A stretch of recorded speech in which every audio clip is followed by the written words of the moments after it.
So next concept, approximate quantity method. Okay, तो इसके लिए फर्स्ट डायग्राम देखो।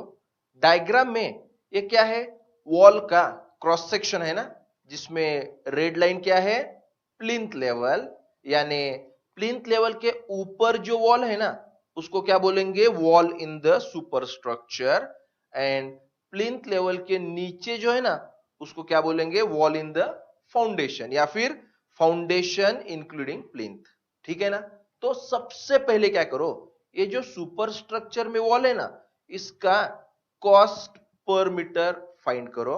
सिमिलरली जो प्लिंथ लेवल के नीचे जो वॉल है ना उसके भी क्या करो, cost per metre. Cost per metre मतलब 1 मीटर वॉल की कॉस्ट, 1 मीटर वॉल की कॉस्ट। अब इन दोनों की एडिशन करो तो क्या मिल जाएगा हमें, cost per metre for wall मिल जाएगा। ठीक है ना, इसका मतलब क्या है, कॉस्ट ऑफ 1 मीटर वॉल मिल जाएगा। अब सपोज हमारी टोटल जो वॉल है ना 20 मीटर की है। ठीक है ना, तो क्या करेंगे, 20 एंड ये कॉस्ट पर मीटर दोनों का मल्टीप्लीकेशन करेंगे तो क्या मिल जाएगा हमें, 20 मीटर वॉल की टोटल कॉस्ट मिल जाएगी। कंसेप्ट समझ में आया? ओके, तो जस्ट थ्योरी देखो। इन this method approximate total length of wall is found in running meter, and this total length multiplied by rate per running meter of the wall gives fairly accurate cost। समझ में आया? यहां पे मैंने example दिया है, total length कितनी है 20 मीटर, और ये क्या है, कॉस्ट पर मीटर। इन दोनों का मल्टीप्लीकेशन लो, हमें एक्यूरेट कॉस्ट मिल जाएगी। Okay, so in this method structure is divided into 2 parts. ठीक है ना, ये क्या है, part in the super structure, ये क्या है, part in the foundation including plinth. समझ में आया? ओके, नेक्स्ट कंसेप्ट क्या है देखो इसमें, the running metre cost for foundation and for super structure. और एक बार, running metre cost for foundation and for super structure should be calculated first. मतलब दोनों का सेपरेट कैलकुलेशन करो, उन दोनों की एडिशन करो।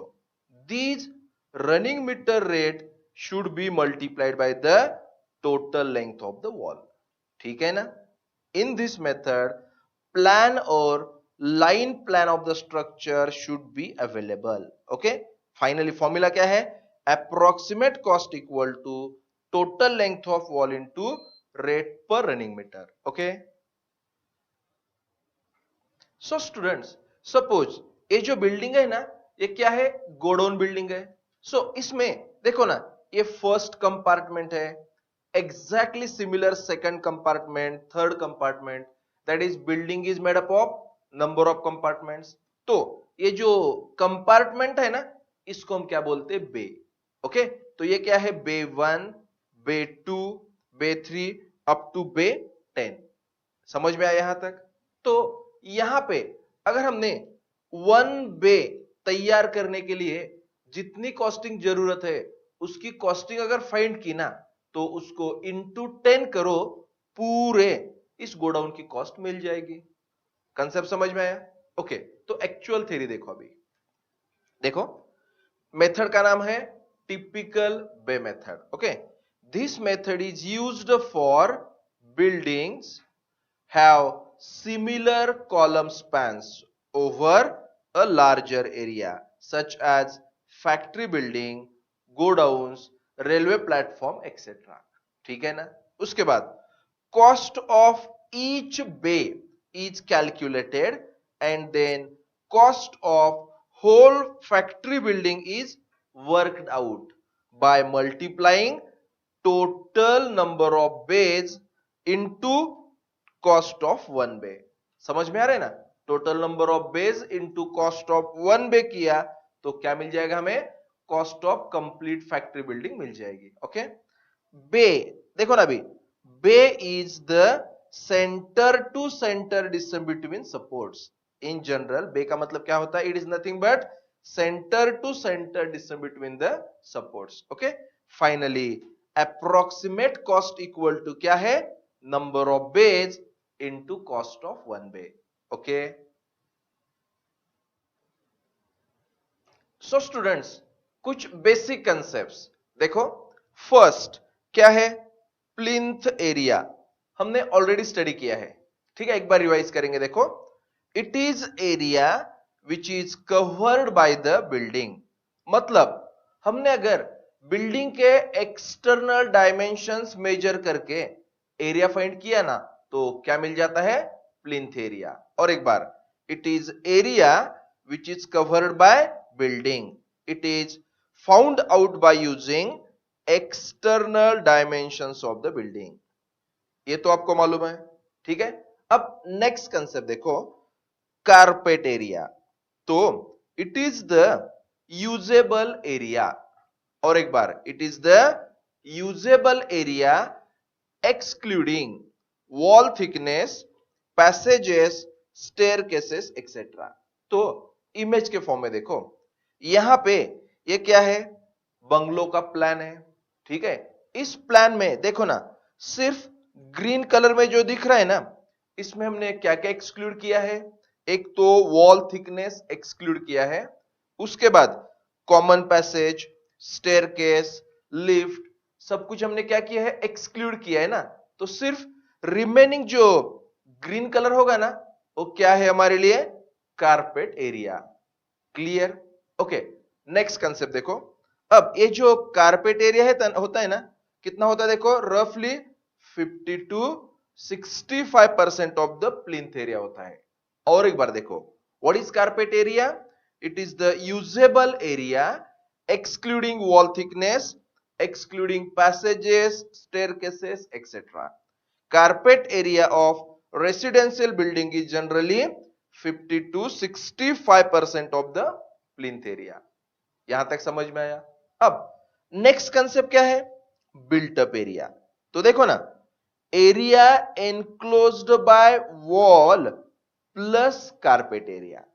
और एक बार, area enclosed by wall plus carpet area is called as built up area. It is usually 10% more than carpet area. तो यहां पे देखो, देखो ना, इस सेकंड इमेज में ग्रीन कलर क्या है, कारपेट एरिया, प्लस हमने क्या किया है, पूरा वॉल का एरिया इसमें ऐड किया है। मतलब green colour plus area of wall क्या बन जाएगा, बिल्ट अप एरिया बन जाएगा। इन दोनों इमेजेस में फर्क देखो, यहां पे सिर्फ ग्रीन कलर है मतलब कारपेट एरिया, यहां पे ग्रीन कलर मतलब carpet area plus area under the wall क्या बन जाएगा, बिल्ट अप एरिया। यहां तक ठीक है। अब लास्ट कंसेप्ट देखो, सुपर बिल्टअप एरिया।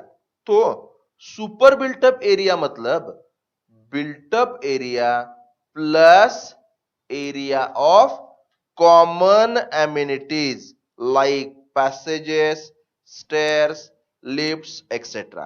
तो यहां पे अब इमेज देखो, देखो ना, इसमें ये ग्रीन कलर मतलब क्या है, कारपेट एरिया, प्लस ये क्या है, एरिया अंडर द वॉल, दोनों मिलके क्या हो जाएगा, बिल्टअप एरिया बन जाएगा।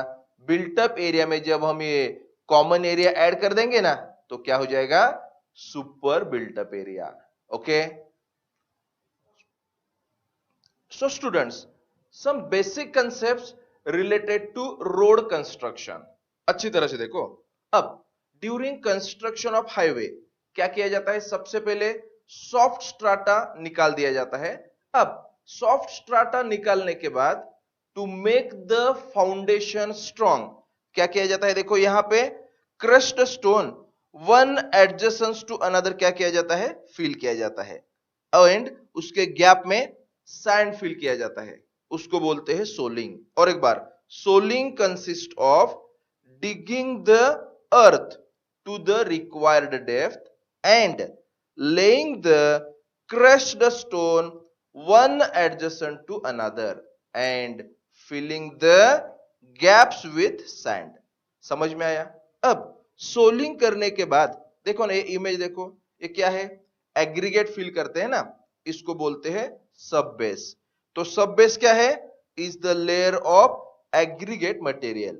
इसका मतलब सबसे पहले सोलिंग करेंगे, सोलिंग करने के बाद उसके ऊपर एग्रीगेट की लेयर मतलब सब बेस, एंड सब बेस के ऊपर क्या होगी देखो, बेस कोर्स, मतलब एस्फाल्ट प्लस एग्रीगेट का मिक्सचर। एस्फाल्ट प्लस एग्रीगेट का मिक्सचर की जो लेयर की जाती है ना, उसको क्या बोलते हैं, बेस कोर्स। ठीक है, तो देखो base course is a layer of material in an asphalt. Okay, अब बेस कोर्स के बाद सबसे टॉप को सरफेस प्लेन करने के लिए क्या किया जाता है, सरफेस लेयर बना दी जाती है। सो ये क्या होता है, इन जनरल रोड कंस्ट्रक्शन की procedure. Okay, so next point, describe the procedure for preparing approximate estimate of road project.